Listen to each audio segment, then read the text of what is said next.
அது எல்லாமே மறைஞ்சிருக்கு. இன்னொன்று நான் சொல்கிறதுக்கு எனக்கே கஷ்டமாக இருக்குது. அரசு பள்ளியில் இந்த ஒரு 3-4 வருஷத்தில் 3 வருஷம்தான், அதில் 2 வருஷத்தில் 3000த்துக்கு அதிகமான கருக்கலைப்புகள் கவர்மெண்ட் ஆஸ்பத்திரியில் நடந்திருக்கு. இதை நான் சொல்லிக்கிறதுல வெக்கப்படுறேன், வேதனைப்படுறேன். பெண் குழந்தைகள் எந்த நிலைமைக்கு இருக்காங்கன்றது சொல்கிறேன். இது நடந்ததுன்றது அவங்க பேரண்ட்ஸ்க்கும் தெரியும், அந்த குழந்தைங்களுக்கும் தெரியும்.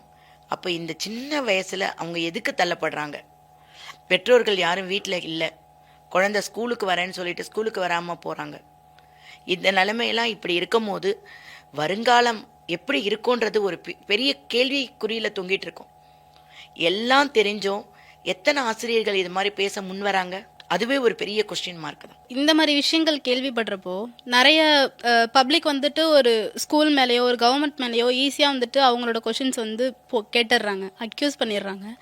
ஸோ ஒரு ஸ்கூல்ஸ் மேலே அவங்க வந்து எதிர்பார்க்குற டிக்னிட்டியோ டெக்கோரமோ அந்த ஸ்டூடெண்ட்ஸை வந்துட்டு டீச்சர்ஸ் வந்துட்டு கண்டிக்கணும், அவங்க வந்துட்டு ஸ்ட்ரிக்டாக இது பண்ணாதானே அவங்க சொல்லி கொடுக்குறப்ப தான் அந்த ஸ்டூடெண்ட்ஸுக்கு வந்து புரியும்.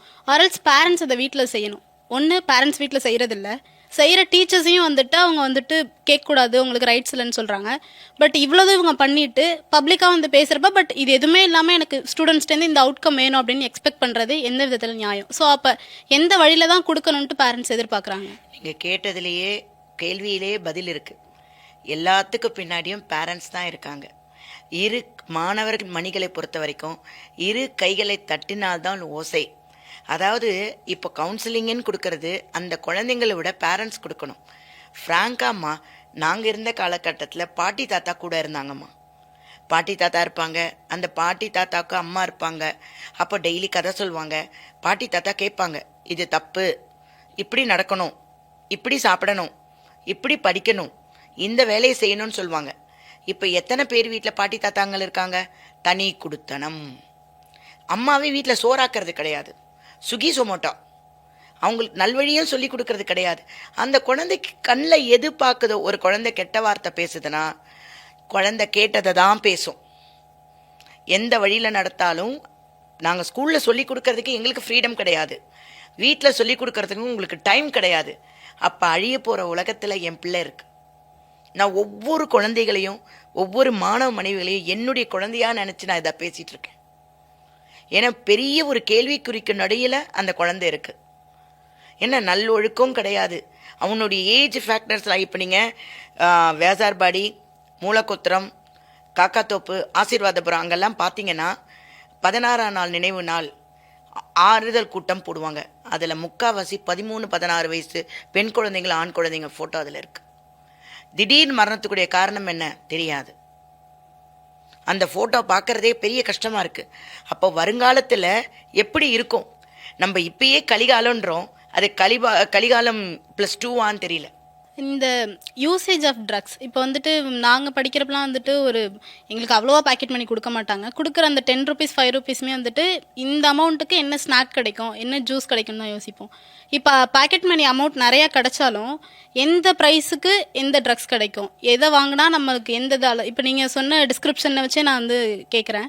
ஸோ இந்த அளவுக்கு ஸ்டூடெண்ட்ஸுக்கு ஆக்சஸ் இருக்குது. யாரை வந்து நம்ம ரீச் அவுட் பண்ணால் நம்மளால் எதை வாங்க முடியும், எவ்வளோ டைமில் வாங்க முடியும்ன்ட்டு ஸ்டூடெண்ட்ஸால் கேட்க முடியுது.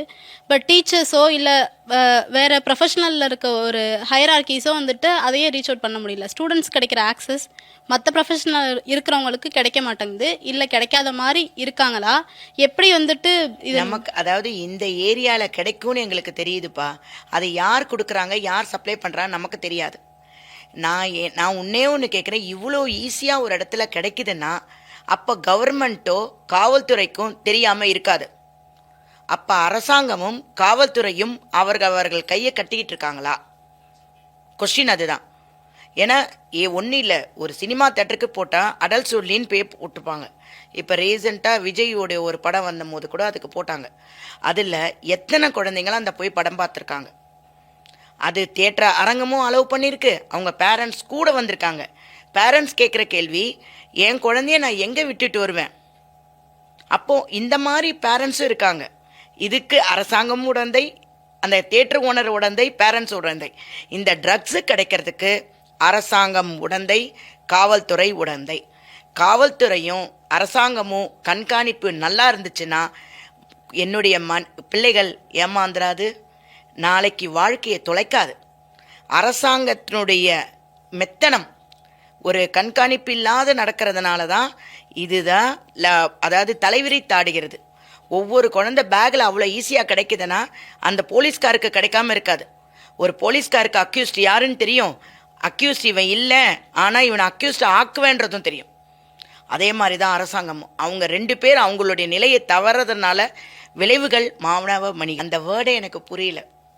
குழந்தைங்க சொல்கிற வேர்டு 2 வேர்டு. ஒரு 3ஆம் கிளாஸ் குழந்தை சொன்னது சொல்கிறேன்.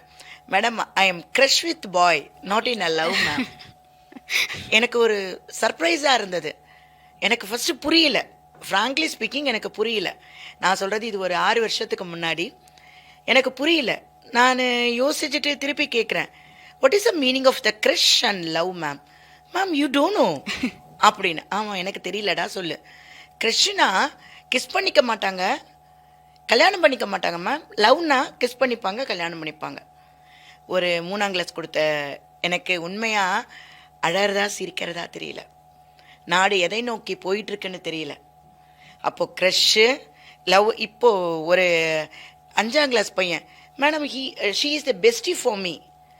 பெஸ்டினா மேடம் எல்லாமே மேம், ஆனால் நாங்கள் கல்யாணம்லாம் பண்ணிக்க மாட்டோம். அதாவது ஒரு 3ஆம் கிளாஸ் 5ஆம் கிளாஸுக்கே கல்யாணன்றத வேர்டு ஜாஸ்தி இருக்குது. நாங்கள் இருந்த காலத்தில் லவ் சீன் வந்தால் எந்திரிச்சு போயிடுவோம். அந்த லவ்ன்ற வார்த்தை வந்தால் அது ஒரு பெரிய மகத்தான தப்பு. 4 பக்கம் இருந்து பார்வை வரும், அப்படியே ஈட்டி மாதிரி. ஓகே நம்ம தப்பு பண்ணிட்டோம், அப்படியே நகர்ந்து போயிடும். இப்போ நார்மலாக சீரியலில் டிஸ்கஸ் பண்ணுறாங்க. அதாவது ஒரு கிராண்ட் சைல்டும் ஒரு கிராண்ட்மாவுமே, நேற்று அவன் டைவர்ஸ் பண்ணிட்டான்ல, அவங்க இன்னைக்கு லவ் பண்ணுறாங்க வேறு பொண்ணோட. இது ஒரு காமன் இதுவாகிடுச்சு. அப்போது சீரியல்லேருந்து எல்லாமே இருக்குது. குழந்தைங்களுக்கு எல்லாம் தெரியணும்னு நினைக்கிற பேரண்ட்ஸு ஓகே தான், கொஞ்சம் நல்வழிப்படுங்க. இன்னொன்று மெயினாமா பாடத்திட்டங்களில் கொஞ்சம் சேஞ்ச் வரணும்னா என்னுடைய அபிப்பிராயம் என்னென்னா, நாங்கள் படிக்கிற காலத்தில் 80s 90ஸ்லாம் மாரல் சயின்ஸுன்னு ஒரு பாடம் இருக்கும். ஃபஸ்ட்டு பீரியடே அதுதான், நல்லொழுக்கம்னு சொல்லுவாங்க. நான் கிறிஸ்டின் மிஷனில் தான் படித்தேன்.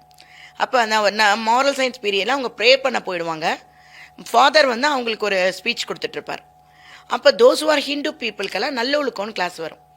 அங்கே வந்து ராமாயணம் என்ன, மகாபாரதம்னா என்ன, ராமர் என்ன சொன்னார், அந்த மாதிரி ஒரு இப்போ பிள்ளைங்களுக்கு எதுவுமே தெரியலையே. ராமாயணம் மகாபாரதம். அப்போது ஒரு நல்ல ஒழுக்கம் தீய ஒழுக்கம் தெரியல. இப்போ நம்ம குட் டச் பேட் டச் எப்படி சொல்லி கொடுக்குறோமோ, சின்ன வயசுலேருந்தே குழந்தைங்களுக்கு நல்லொழுக்கம் தீய பழக்கங்களை சொல்லி கொடுக்கணும். அப்போ தான் குழந்தைங்க வளரும் போது சரியாக வளரும்.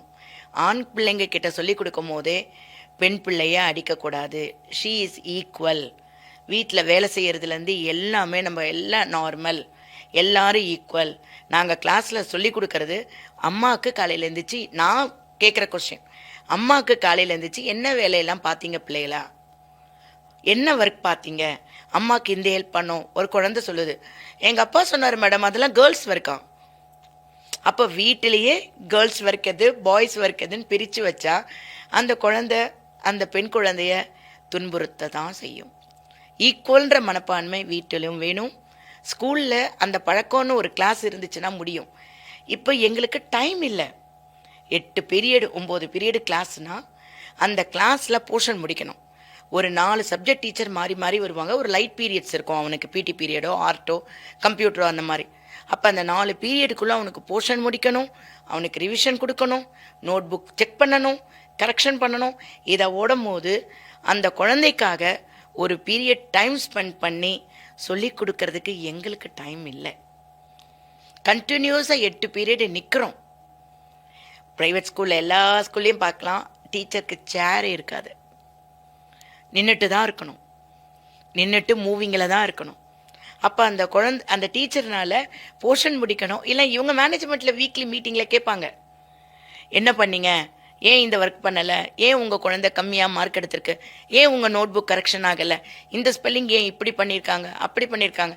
அப்போ இதெல்லாம் பண்ணும்போது டீச்சர் அவங்களுடைய வேலையை பார்ப்பாங்களா, குழந்தைக்கு கொடுக்கக்கூடிய நல்ல ஒழுக்கத்தை பார்ப்பாங்களா? ஏன்னா டீச்சருக்கு ரொம்ப மென்டல் டார்ச்சர் அண்ட் ப்ரெஷர் இருக்கனால தான் அவங்களால குழந்தைக்கு போக முடியல.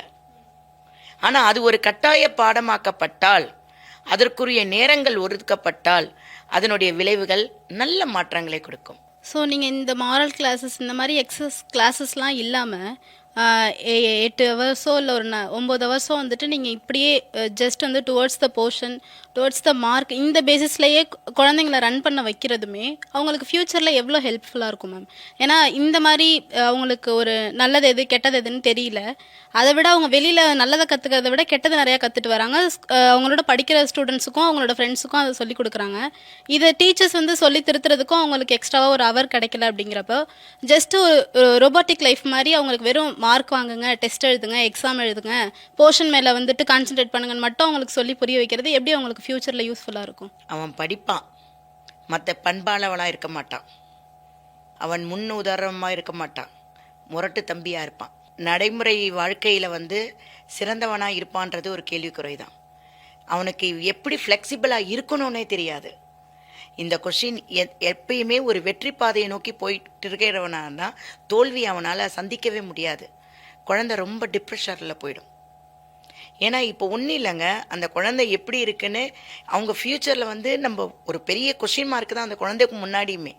இவன் இதை படிப்பை மட்டும் படிச்சுட்டு இருந்தா அவனுக்கு நல்லது கெட்டு தெரியலன்னா அவனுடைய ஃப்யூச்சர், அவனுடைய ஜெனரேஷனுக்கு அவன் என்ன எடுத்துகிட்டு போவான்? கதைகள்ன்றது ஒன்றுமே இல்லாமல் போயிடும். அவனுக்கு தெரிஞ்சாதானே அவனுடைய ஜெனரேஷனுக்கு சொல்லி கொடுப்பான். பெரிய பிக்